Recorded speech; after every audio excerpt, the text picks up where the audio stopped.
মানবজাতির চিরশত্রু হচ্ছে শয়তান। মহান আল্লাহ তাআলা বারবার মানবজাতিকে শয়তান থেকে সতর্ক করেছেন, কেননা শয়তান অমান্য করেছে মহান আল্লাহ তাআলার আদেশ। সে তার ভুলের জন্য ক্ষমাও চায়নি, বরং ভুল বা অন্যায় জেদের ওপর অটল ছিল এবং অটল রয়েছে। মানুষের বিরুদ্ধে তার হিংসার আগুন চির জাগ্রত করে রেখেছে।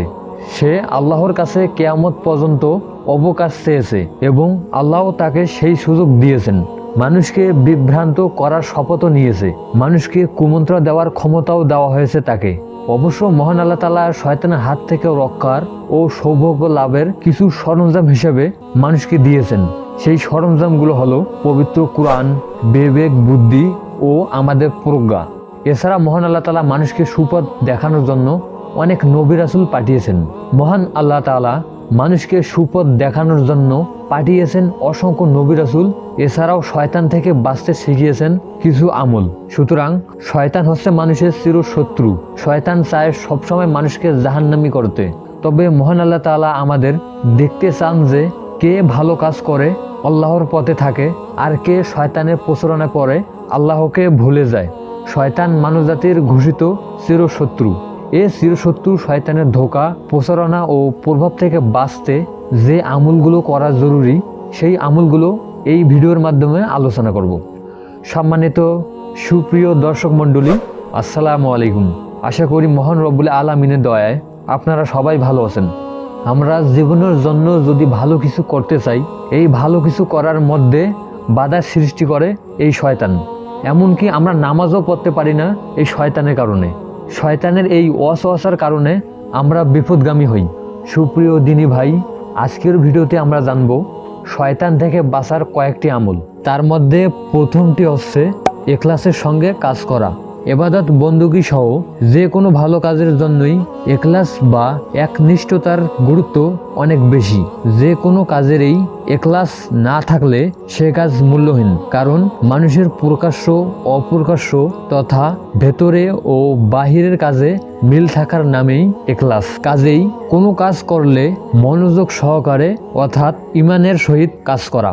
যদি শয়তানের সন্তুষ্টির জন্য কিছু করা হয় তাহলে সেটি শয়তানের দলভুক্ত হবে। মহান আল্লাহ তাআলা পবিত্র কোরআনে বলেন, তোমরা বা তোমাদের মধ্যে যারা শয়তানের অনুগামী হবে বা শয়তানের পদাঙ্ক অনুসরণ করবে তাদের সকলের দ্বারা আমি জাহান্নাম ভরে ফেলবো।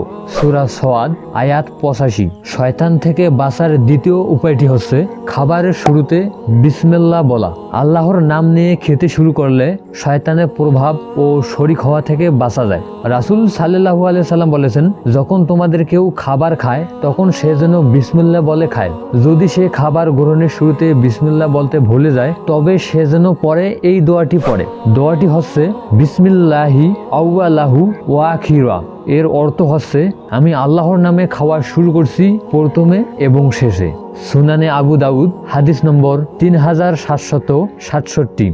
শয়তান থেকে বাঁচার তৃতীয় উপায়টি হচ্ছে ঘরে প্রবেশের সময় বিসমিল্লাহ বলা। হযরত জাবির ইবনে আব্দুল্লাহ রাদিয়াল্লাহু তাআলা আনহু থেকে বর্ণিত, তিনি বলেছেন, একবার তিনি নবী করিম সাল্লাল্লাহু আলাইহি সাল্লামকে এরূপ বলতে শুনেছেন যে যখন কোনো ব্যক্তি তার ঘরে প্রবেশ করে এবং ভেতরে প্রবেশ সময় ও খাওয়ার সময় বিসমিল্লাহ বলে তখন শয়তান তাকে গ্রাস করতে পারে না এবং শয়তানদের মধ্যে কথোপকথন হয় এবং শয়তানরা বলে, এখানে আমাদের থাকার কোনো স্থান নেই আর খানাও নেই। পক্ষান্তরে যে ব্যক্তি তার ঘরে প্রবেশের সময় বিসমিল্লাহ বলে না তখন শয়তান বলে, আমাদের এই জায়গায় থাকার স্থান রয়েছে। এরপর সেই ব্যক্তি যদি খাওয়ার সময় বিসমিল্লাহ না বলে তখনও শয়তান ঘরে থাকার অনুপ্রবেশ পায়।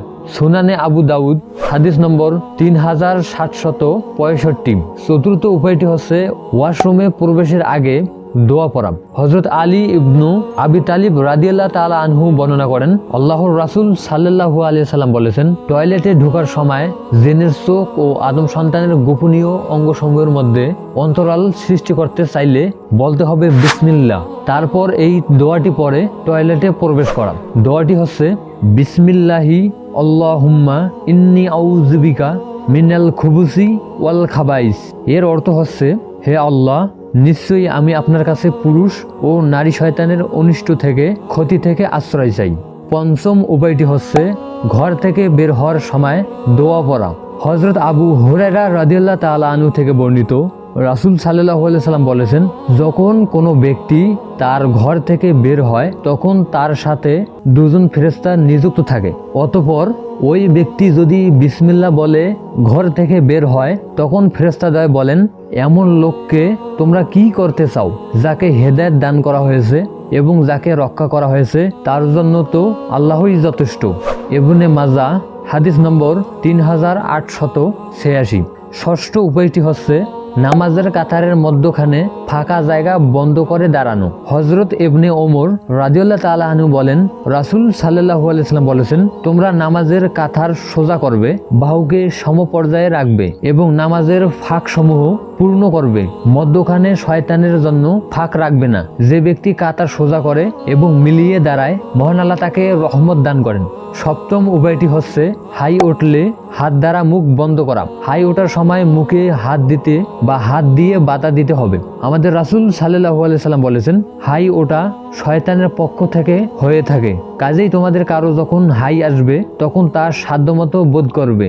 হাই তোলার সময় মুখ যেন হা না হয়, কেননা শয়তান তাতে হাসে।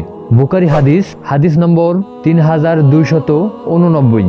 এছাড়াও মিসকাত হাদিসে রয়েছে, যদি তোমাদের কেউ হাই তোলে তবে সে যেন তার মুখের উপর হাত রেখে তা প্রতিহত করে। শয়তান থেকে বাঁচার অষ্টম উপায়টি হচ্ছে সন্ধ্যার সময় ঘরের দরজা জানলা বন্ধ করা ও বাচ্চাদের ঘরের ভেতরে রাখা। হযরত জাবির ইবনে আব্দুল্লাহ রাদিয়াল্লাহু তাআলা আনহু বলেন, তিনি রাসূল সাল্লাল্লাহু আলাইহি সাল্লামের কাছ থেকে শুনেছেন, যখন রাত ঘনিয়ে আসবে অথবা সন্ধ্যায় উপনীত হবে তখন তোমরা তোমাদের ছেলে মেয়েদেরকে ঘরে আটকে রাখবে, কেননা শয়তান সে সময় চলাফেরা করে। আর দরজাগুলো বন্ধ করবে এবং আল্লাহর নাম স্মরণ করবে, কারণ শয়তান কোনো বন্ধ দুয়ার খোলে না। আর নিজেদের পাত্রগুলো ঢেকে রাখবে এবং ঘুমানোর সময় বাতিগুলো নিভিয়ে দেবে। মুসলিম হাদিস 5080। শয়তান থেকে বাঁচার সর্বশেষ উপায়টি হচ্ছে সবসময় আল্লাহর আশ্রয় কামনা করা। মহান আল্লাহ তাআলা বলেন, যদি শয়তানের পক্ষ হতে তোমাকে কোনো কুমন্ত্রণা দেওয়া হয় তবে আল্লাহর আশ্রয় প্রার্থনা করো, নিশ্চয়ই তিনি সর্বশ্রোতা ও সর্বজ্ঞানী। সূরা আরাফ আয়াত 200।